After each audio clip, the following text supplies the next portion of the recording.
Okay, what I'm going to start off first with is to make my topping, my filling. Now what I'm going to put in here, these are pears and apples that I cut up. I'm going to put that in the pot. Hope you can see from this angle. Then this is like 1 cup of red wine.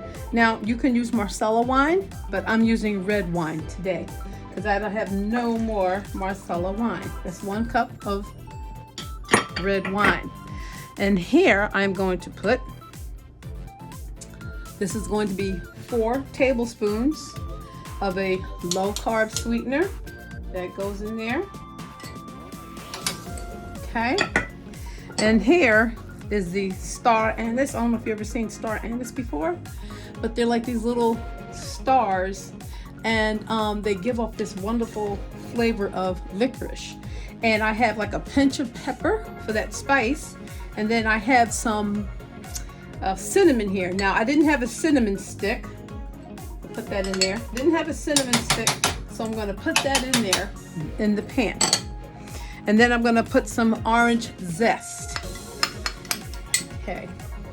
As you can see, I try to get as much as I can off that orange. All right.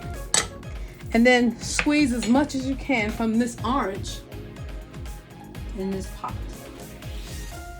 The one thing about this orange is it's going to infuse all those flavors. Now, I love Lorraine Pascal. I think she's a wonderful baker. And this is a recipe she did like 8 years ago.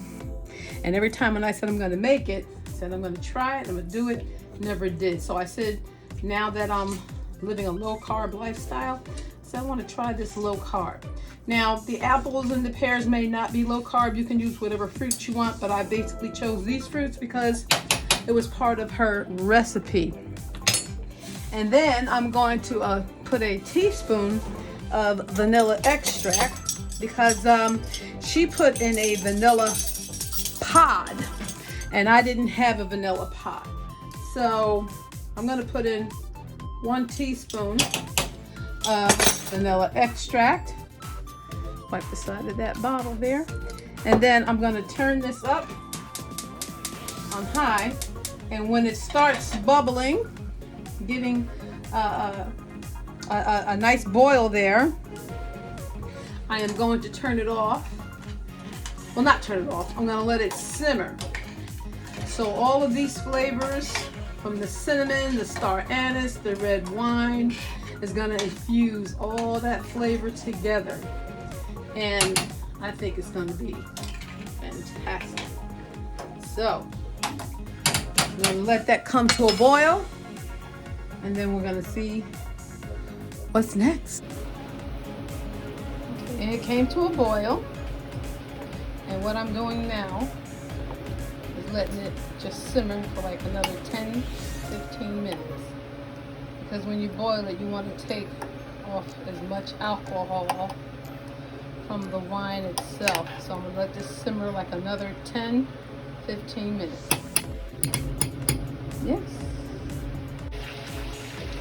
Okay, so now this was boiling for at least 10 minutes. I turned the fire off, and then what I'm going to do now, I'm just going to add these blackberries on the top. And this really smells so good. You know, you have the flavoring of the cinnamon, the vanilla, and the star anise, that licorice flavor. This liquid has a great flavor. And what Lorraine, with her saying that, you know, you can always take this liquid and heat it up for later, because you have to separate the, strain the fruit off. And you can always use this fruit juice here for to drink like that with a nice little hot toddy.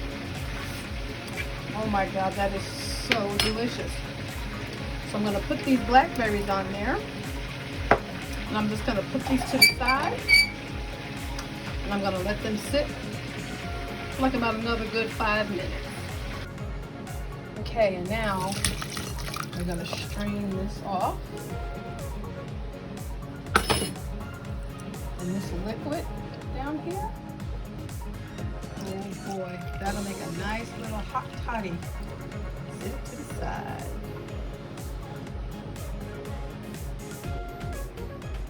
Okay, so now I'm gonna make my meringue. I found this egg white magic. Now you can do egg whites and you can beat the egg whites up, but I wanted to go the easy route tonight.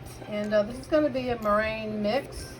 And it has the directions right here. You just put, so pack it in a glass bowl. Always use plastic. If you, glass bowl. If you use plastic, it will flatten out your meringue and it will not lift. So I would suggest a glass bowl. So 3/4 cup of water, this package of the egg white mixture, 6 tablespoons of sugar, and 1 teaspoon of vanilla. The only thing I will be substituting is the Swerve confectioner as my sweetener. So I'm going to do this meringue now, and let's see how it fluffs up. You can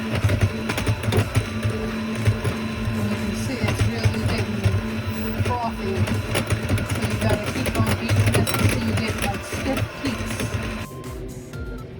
Okay, now I'm gonna add the Swerve sweetener, confectionate sugar. I didn't use the granule, I used the confectionate. Okay, so I finished beating this after 3 to 4 minutes, and you can see it has stiff peaks there. See that. And what I'm going to do now, I'm going to put it on a baking sheet with parchment paper. Okay, I hope you can see it from this angle. What I'm going to do, I'm going to take it and put the whole thing right here on this pan. It looks so pretty and fluffy. And you want to be able to keep that nice cloud effect. I'm not going to push it down too flat, but I want it to just lay out. I could have cut this paper some more and I didn't. That's okay. Fold that in. And what you're going to do, you're going to put this in the oven at 375. I'm just reading what the directions said on that little packet. And until this turns brown at the top. Voila.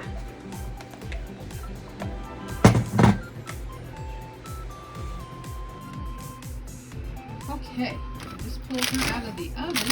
I'm gonna let her cool down some more. But look at that pretty, pillowy, nice little round meringue. Now you can use, like I said, egg whites and sugar, whatever, or a sweetener substitute that you like to use.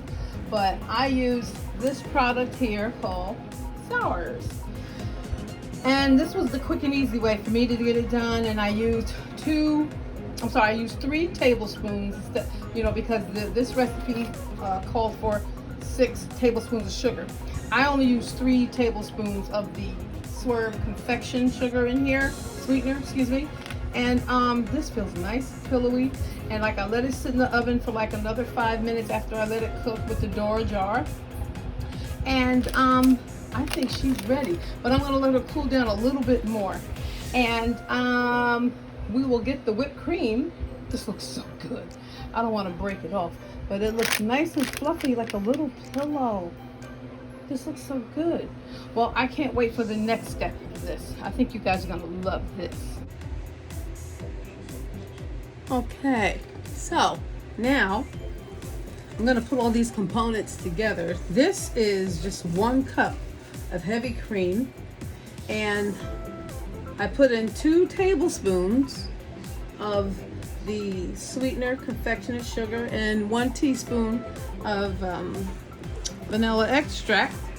And as you can see here, this lovely, pillowy, fluffy, nicely cooked egg white. And what we're gonna do here is put that right on top. Smear this all over like that.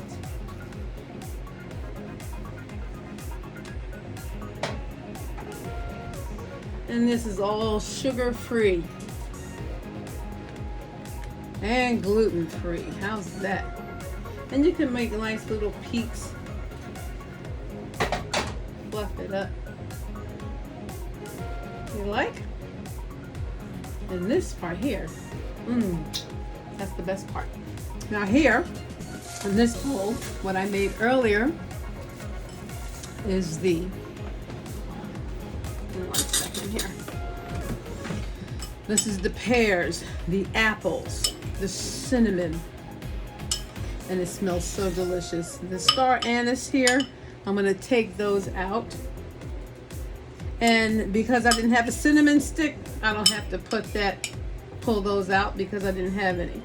But the pears and the apples, cooked and reduced in a red wine.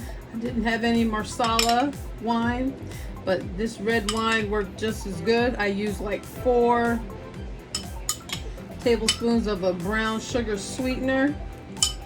And these are blackberries, and that's probably why they look like that.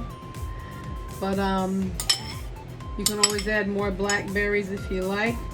Just a little bit of that sauce is left there. And there you have it. This is my sugar-free, low-carb pavlova. And that is so good. So I hope you guys enjoyed this video.